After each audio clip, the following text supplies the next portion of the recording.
You know what it's like to wake up in the middle of the night with a vivid dream?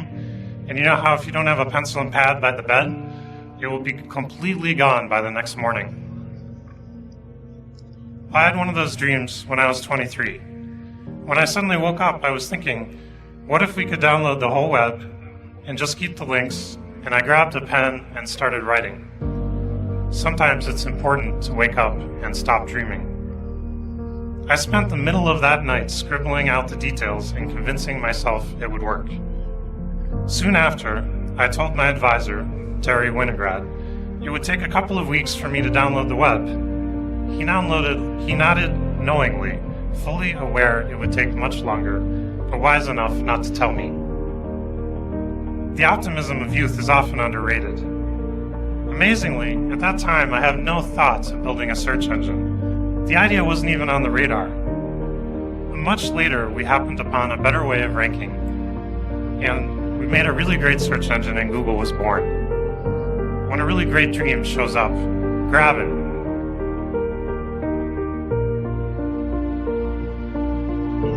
I think it is often easier to make progress on mega ambitious dreams.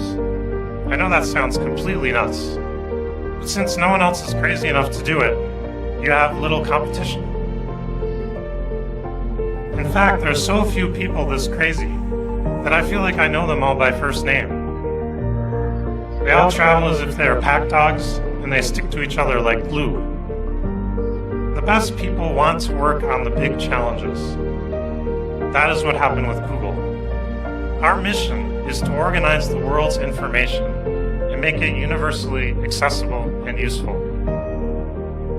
How can that not get you excited?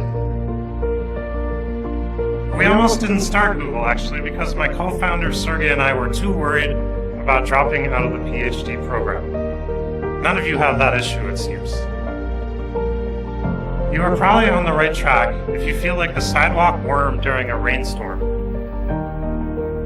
That is about how we felt after we maxed out 3 credit cards buying hard disks off the back of a truck.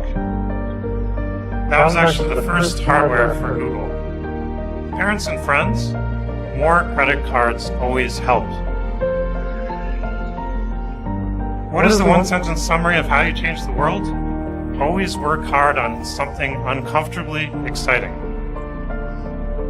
As a PhD student, I actually had 3 projects I wanted to work on. Thank goodness my advisor said, why don't you work on the web for a while?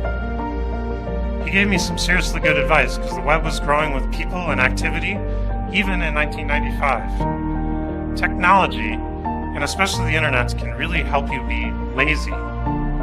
Lazy? What I mean is a group of 3 people can write software that then millions can use and enjoy. Can 3 people answer the phone a million times? Find the leverage in the world so you can be truly lazy.